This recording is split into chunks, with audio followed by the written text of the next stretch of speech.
ऐसा कहा जाता है कि हिमालय की गुफाओं में उनको आज भी देखा जा सकता है। कई लोग मुलाकात का वर्णन करते हैं, दावे करते हैं। ये सच है गुरुजी?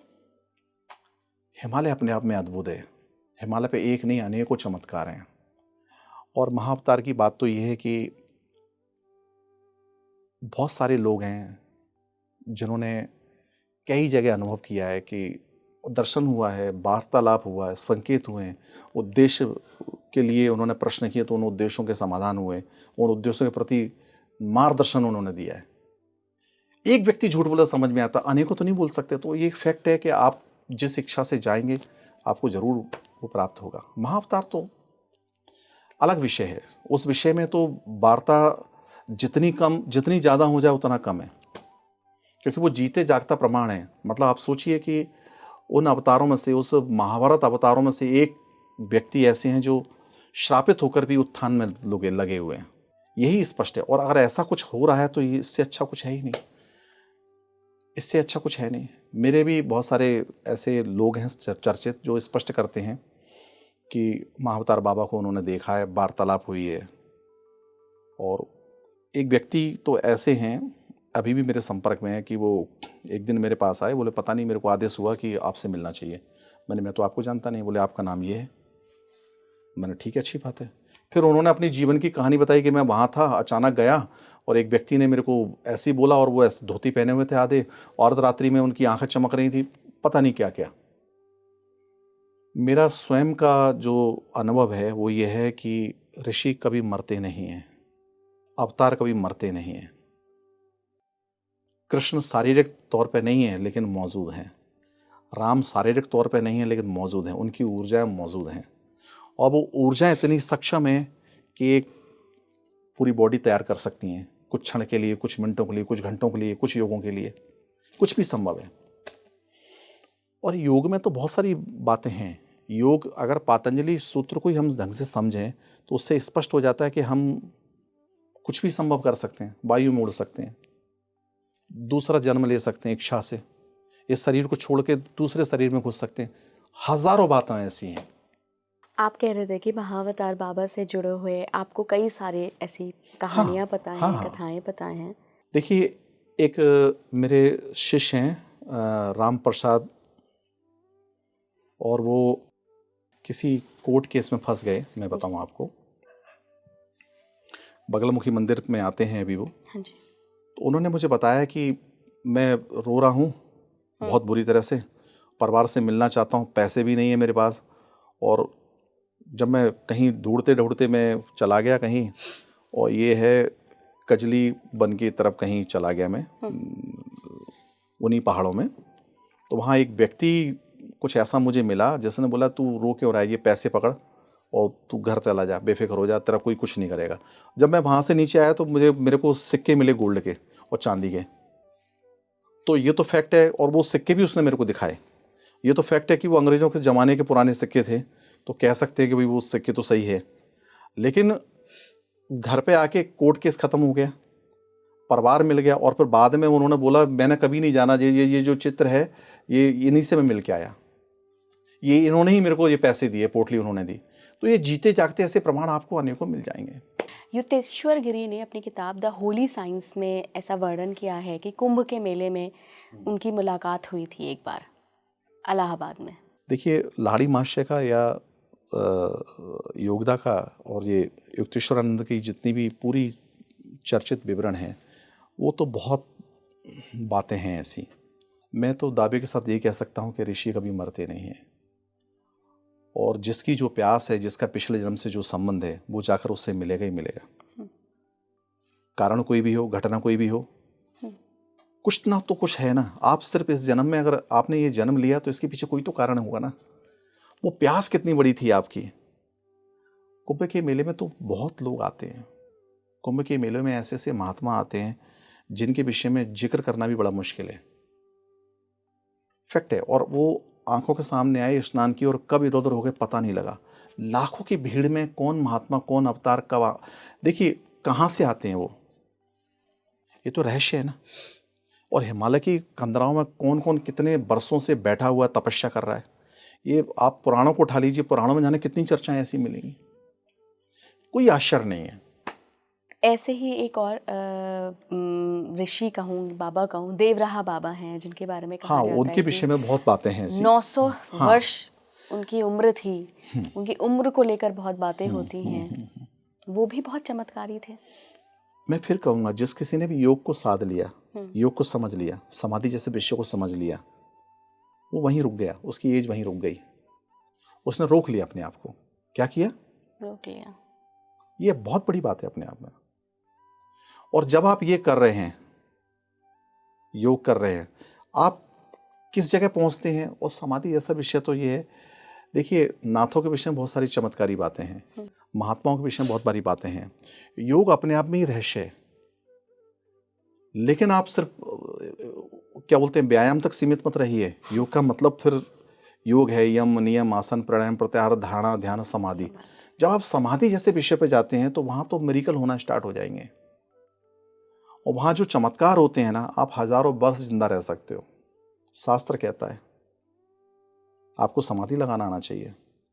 एक समाधि लगाकर मिट्टी के अंदर बंद कर दो उसको, अगर उसने 24 घंटे के लिए समाधि लगाई, 24 घंटे के बाद फिर वो दोबारा खड़ा हो, 3-3 महीने, 12 बार से बरसों तक लोगों ने समाधियां लगी। शास्त्रों में ये भी लिखा हुआ है।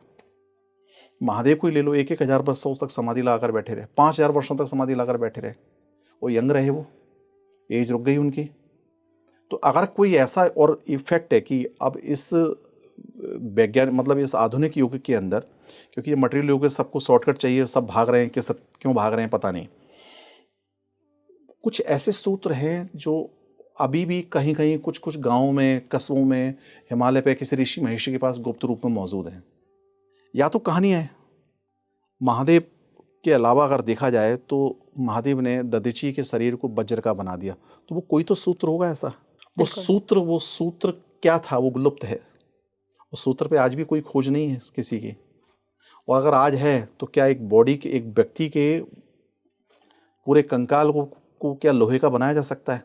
अगर विज्ञान के सामने ये बात रखी जाए तो कोई बड़ी बात नहीं है। विज्ञान कहेगा पॉसिबल है, विज्ञान कहेगा पॉसिबल है, क्योंकि ये घुटना बदल रहे हैं, लोग बदल तो रहे हैं ना जी जी।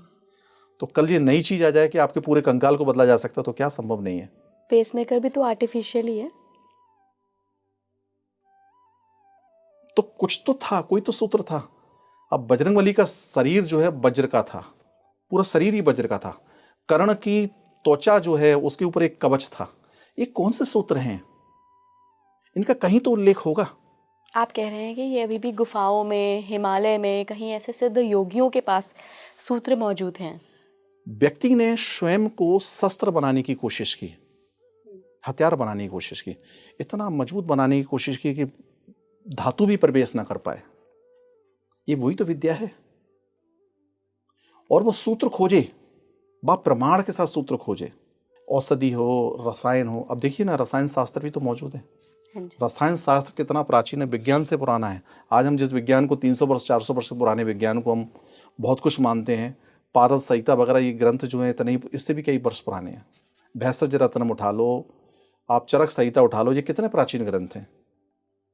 तो जो आधुनिक विज्ञान है वो क्या है, और जो एग्जैक्ट विज्ञान है वो क्या है, दोनों विषयों को समझना होगा।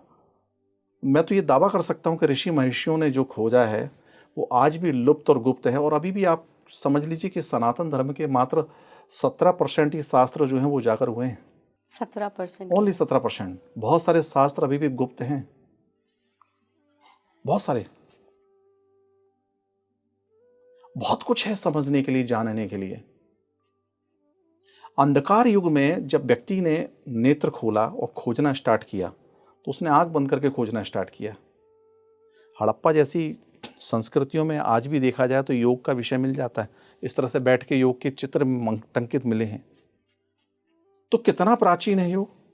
अब मात्र हम ये सोचें कि मात्र होमोसेपियंस नाम की जाति से हम लोग पैदा हुए, ये उप से उप हो सकती है, परंतु और बदल गए वो लोग। आज वो कहते हैं 2 लाख वर्ष पुरानी चीज अंटार्कटिका में ये मिली है। ये आए दिन कुछ ना कुछ मिलता रहता है। तो ये बातें हैं। अब हम लोग जिस युग के अंदर हैं, ये अंत का युग है, सत्ययुग, त्रेता, द्वापर और फिर कलयुग। ये कलयुग है और कलयुग के बाद फिर सतयुग है, तो ये तो क्रम चल रहा है ना। अब मुझे लगता है कलयुग में सब कुछ उजागर होगा, जो हमने सतयुग, त्रेता, द्वापर के समय में देखा है, जो ये फैक्ट है, शक्तियां हाँ, देखी हैं, ये फैक्ट है, धीरे धीरे आ रहा है। धीरे धीरे आ रहा है। आज तक लोगों को ये नहीं मालूम वो पिरामिड क्यों बनाए गए थे, इतनी शोध रिसर्च के बाद एग्जैक्ट पता नहीं है किसी को, कितने वर्षों से खोज रहे हैं, लेकिन पिरामिड का सूत्र नहीं मालूम बनाए क्यों गए। कोई एक रिसर्चर ये बता दे इसके पीछे रीजन है, कोई रीजन नहीं मालूम किसी को। गुरुजी, ऑटोबायोग्राफी ऑफ अ योगी में योगानंद लिखते हैं, लाहिड़ी महाशय के बारे में बताते हैं कि जब वो बहुत छोटे थे तो उनको हैजा हो गया था और बहुत जानलेवा बीमारी थी, तो उनकी मदर ने लाहिड़ी महाशय की तस्वीर को उनके जस्ट बेड के ऊपर, कि वो नज़र घुमाएं तो लाहिड़ी महाशय दिख जाए, वहाँ लगा दिया और उनसे बोला कि अगर तुम बिल्कुल शिद्दत से, एकदम समर्पण, सरेंडर के भाव से इनसे कहोगे कुछ भी, हाँ तो हो तो जाएगा, हो जाएगा। हाँ, फैक्ट है। और वो बिल्कुल ठीक हो गए। उनको पता ही नहीं लगा कि 2 दिन बाद उनका वो हैजा, जो वो जानलेवा बीमारी थी, वो गायब हो गई। तो इन योगियों के पास क्या इतना तपबल होता है कि मात्र फोटो के सामने सरेंडर कर देने से ही किसी की जान बच जाए? आपको आप तो ब्रज की है, मैं फिर बोलूंगा तो आपको झाड़ा पता होगा, झाड़ा क्या होता है? झाड़ा लगवा लो, झाड़ा लगवा लो। हमारे हाथ देना भी कहते हैं कि हाँ, हाथ दे दो। हाँ, हाथ दे दो। आज भी पी लिया, नज़ला, आधा सीसी, नहरुआ, ढहरुआ, अख्यारी, कख्यारी, ये बीमारियां हैं। अब इसके इंग्लिश वर्जन कुछ और है, हिंदी वर्जन ये है। मतलब पीलिया हो गया तो वो भी आज भी झाड़े से ही ठीक होता है, ये घर घर पता है। और आपको इसके अलावा बता दूं, नज़र लग जाना, भूत प्रेत लग जाने, झाड़ फूक से ही होता है, या किसी देवता की शरण में सर रख देने हो जाएगा। आप बीमार हो, आपको किसी झपटे में हो, मतलब किसी की आत्मा लग गई या किसी ने नज़र मार दी, आप किसी देवी देवता के शरण में सर रख दोगे, किसी अवतार के शरण में पैरों में सर रख दोगे, मूर्ति ही क्यों नहीं सही, आप ठीक हो जाओगे, ये प्रमाण है। और उसमें भी गुरुजी मुझे लगता है कि जो लोग ये देख रहे हैं, यहाँ ये जानने की उनको ज़रूरत है, मैं ये डिस्क्लेमर देना चाहूँगी कि दवाइयों का सेवन करिए। ऐसा नहीं है कि आप दवाइयाँ छोड़ दें और बस झाड़ू लगाने पहुँच जाए, वो ज़रूरी है। देखिए, मैं, ईश्वर कहता है अपने कर्म करो, बाकी मैं बचाने के लिए हूँ। पहला सुख निरोगी काया, बिल्कुल। योग भी ये कहता है और हमारा आध्यात्म भी ये कहता है कि आप स्वस्थ रहिए। अगर आप इस विषय को थोड़ा और अलग तरह से सोचें तो आप हैरान हो जाएंगे, आध्यात्म का निर्माण क्यों हुआ होगा, ये मोक्ष के ऊपर बातें क्यों हुई, ये ईश्वर क्या है, वगैरह वगैरह, सबका एक कैलकुलेशन करिए। आप सोचिए कि आपकी बॉडी में 9 दरवाजे हैं, 1 2 3 4 5 6 7 8 9। अब अपने आपने जीवन में जो खराब कर लिया, क्या किया, जो खराब कर लिया, सोल आपकी वहीं से निकलेगी और आप उसी लोक में जाएंगे। कहां जाएंगे? उसी लोक में जाएंगे। ऋषियों ने, महर्षियों ने ये बहुत पहले खोजा, तो उनका एक चैप्टर है बड़ा सिंपल सा कि आप अपने आप को स्वस्थ रखिए, यानी अपने दरवाजों को स्वस्थ रखिए। जब आप स्वस्थ हैं तो आप किसी डोर से निकलेंगे ही नहीं। जब नहीं निकलेंगे तो जो आत्मा है आपकी वो सीधा यहाँ जाके प्रहार करेगी, और जब से तब से यज्ञ से, पूजा पाठ से अगर आपने इसको खाली किया हुआ है, मार्ग खोज लिया है, तो यहीं से आपके प्राण निकलेंगे, सहस्त्रार से। सारे शास्त्रों का, सारे आध्यात्म ज्ञानों का, सारे मंत्रों का, सारे अवतारों का, सारे ऋषियों का एक्चुअल यही तोड़ है और कोई तोड़ नहीं है। यही जवाब है, यही कहना घुमा फिरा के, क्योंकि अन्यथा भूत बनोगे, प्रेत बनोगे, पिशाच बनोगे, जिन्न बनोगे, खबीस बनोगे, कीड़े बनोगे, मकोड़े बनोगे, वगैरह वगैरह, बहुत योनियां हैं। इन सारी चीजों का उत्तर यही है कि आध्यात्म क्यों? आध्यात्म इसलिए कि आपको इस शरीर से, इस इच्छाधारी शरीर से, जो अनेकों इच्छाओं को लेकर बैठा है, जिसकी भूख प्यास खत्म नहीं होती, इसको भोगना है, इसको खाना है, इसको समथिंग, उससे मुक्त होने के लिए आध्यात्म जरूरी है। बस उसमें क्या चाहिए? आपको दृढ़ संकल्प चाहिए और आप स्वस्थ रहने की प्रक्रिया को अपनाएं। आप किसी भी आध्यात्म को उठा लो, पहला सुख निरोगी काया है। योग का विषय ही ये है, तंत्र का विषय ही ये है, मंत्र का विषय ही ये है कि स्वयं को जागृत करो। जब जागृत करोगे तो क्या होगा? इंडा पिंगला सुषुम्नानी 60 चक्रों का भेदन करते हुए वो आत्मा जो है वो सहस्रार से बाहर निकल जाएगी। इसके अलावा कोई मतलब नहीं आध्यात्म का। सारे ऋषियों को यही कहना है